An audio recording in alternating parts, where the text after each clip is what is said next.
The 2021 Netflix series Behind Her Eyes follows the life of divorcee and single mom Louise as she finds herself dealing with the pitfalls of juggling two secret relationships, a romance with her boss and a friendship with his wife. Her journey is part magical, part nightmare, and delivers concepts that range from consciousness and spirituality to the consequences of unresolved trauma. Hi, this is Nicole and welcome to Chroma Film TV. In this video, I'll be explaining my theories on the concepts behind the Netflix series Behind Her Eyes. And without further ado, let's get into it.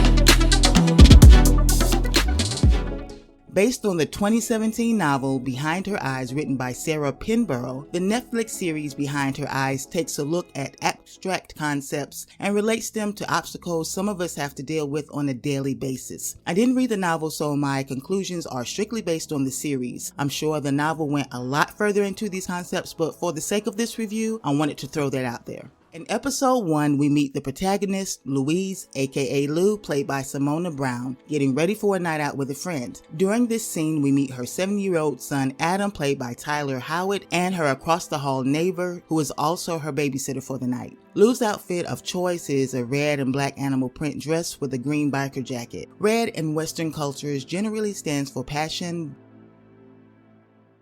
Green can mean organic, but can also stand for renewal, rebirth, or growth. These colors used together lets us know that this character will encounter at least one of the properties of red at some point, and the green ties into her personality, genuine and organic. Lou continues to wear colors found in nature as the season continues, greens, yellows, browns, etc., representing that she is an organic, genuine person with no desire to deceive or hurt anyone, even though this is exactly what ends up happening. Once she gets to the meeting spot at the bar, she gets a text from her friend stating that she can't make it. Disappointed but understanding, Louise makes the best of it and takes one last gulp of her drink before deciding to leave for the night. On her way out, she bumps into David, played by Tom Bateman, at the bar, resulting in a spilt drink on his shirt. Thanks to this short interaction, they engage in small talk and discover that they enjoy each other's company. As they're leaving for the night, they share a kiss, but David states that it was a bad idea and they head off in their separate directions. David is wearing a navy blazer, gray pants, and a white dress shirt. Navy, a darker shade of blue, can represent authority, intelligence, and integrity, but can also stand for sadness or depression.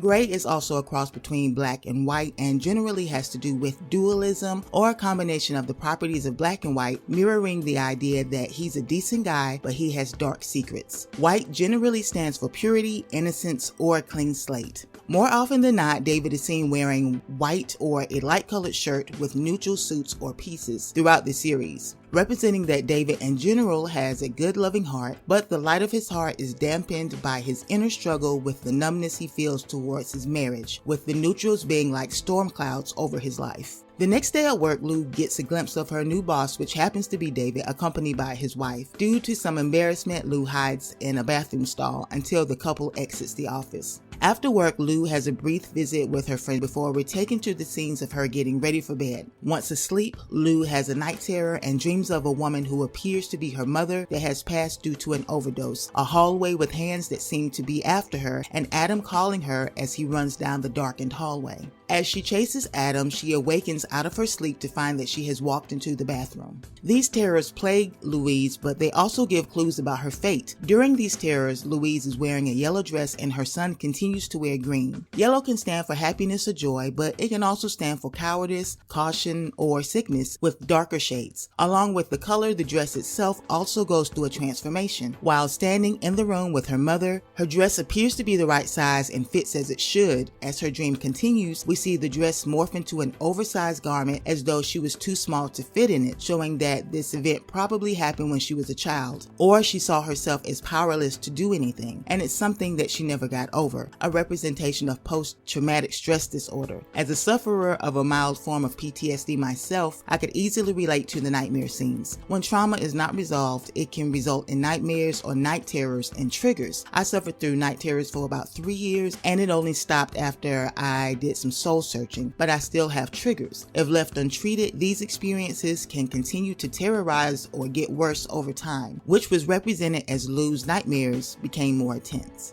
In the next scene, we witness a conversation between Adele, played by Eve Hewson, and David. The relationship appears strained and uncomfortable, but the dynamics of their relationship aren't clear until further along in the season. Adele deceivingly wears white, or whitewash colors, better known as pastels. White generally stands for purity, innocence, naivete, or a clean slate, but it can also stand for coldness or sterility, qualities that describes Adele's perceived persona. Skipping ahead, we meet Rob, played by Robert Aramayo, as Adele lays in bed recalling old memories. Rob was a friend of Adele's that she met during her stint at a mental facility. The connection between the two is a friendly one. At this point, we only see Rob in white, which is part of the uniform for the facility. The white represents the sterility again, but here it's tied to the sterility of medical care. As the series continues, it turns out that the white worn by Rob is the best representation of his character, cold and calculating. Throughout the remainder of the series, we see the relationships unfold and end in tragedy. I don't want to give away too many spoilers, as I think this is more than worth watching, but I do want to touch on the concepts visited by the series.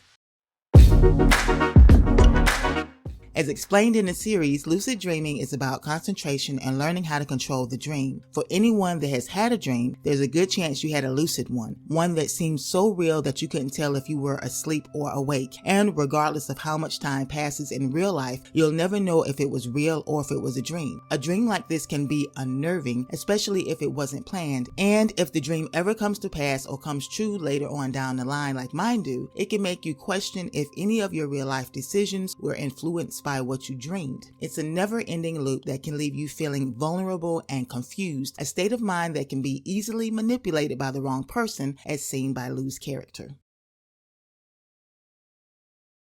Astral projection, very similar to remote viewing, is a concept that was researched during Project Stargate. It's a concept that people have attempted to debunk, but the fact that the CIA, NSA, and DIA have funded these projects, it kind of negates that narrative. During the series, we saw how Adele used astral projection to plan and calculate interactions that led to Lou's demise and David's dismay. Outside of the consequences for the characters, it adds a layer of uneasiness for the audience, knowing that this ability is a real phenomena, real enough to get military funding. It gives us the message to inspect our influences and reject preconceived notions. Think things through logically and reject reactions based on a sense of debt or guilt. When someone shows you who they are, believe them, even if you don't understand or like what you see, which leads to the next point.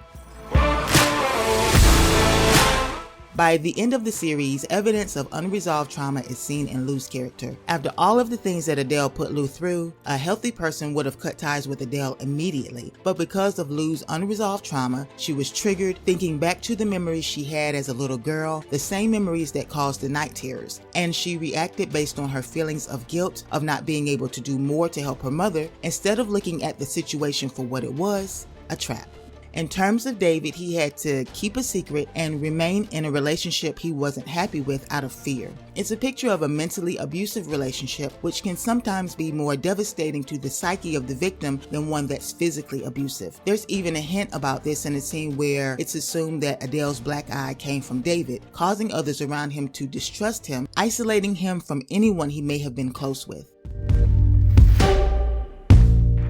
When I initially watched the series, I was highly upset with Louise's actions, completely disagreeing with the decision she made, but in understanding the mental strain of trauma, I could see why she made them even if I didn't agree. I really enjoyed watching the series. I had the intention of watching one episode, but before I knew it, the end credits were rolling. Nope. Okay, not really, but you know what I'm saying. Yep. On a positive note, the series included beautiful scenes with beautiful people, and it was able to draw me in with dialogue, twists and turns, and concepts. I would definitely recommend this to anyone that enjoys mystery thrillers with abstract themes. On the negative end, outside of initially being angry with Lou, some of the ending seemed a little messy or rushed to me, but that's just my opinion. Even in that, the final scenes were open-ended, leaving the mind of the viewer to wonder about the terrors that David and Adam would face in the future. The series is like a warning about unresolved issues, telling us to take time to deal with our personal traumas and inner demons. It may not seem like it affects us much at first, but over time, unresolved trauma can result in a feeling of guilt even when it wasn't your fault, which leads to bad decision making or a warped sense of reality. It takes time to heal, but through healing, it's easier to see clearly, which will help shield you from situations and people that could cause you more harm than good. If you would like to watch this series, it's currently available on Netflix. If you've already seen it, tell me what you thought about it in the comments. If you or someone you know is dealing with abuse and need help getting on the road to healing, here's a resource to help you get started. And on that note, have an awesome day. Be good to yourself and good to others. Peace.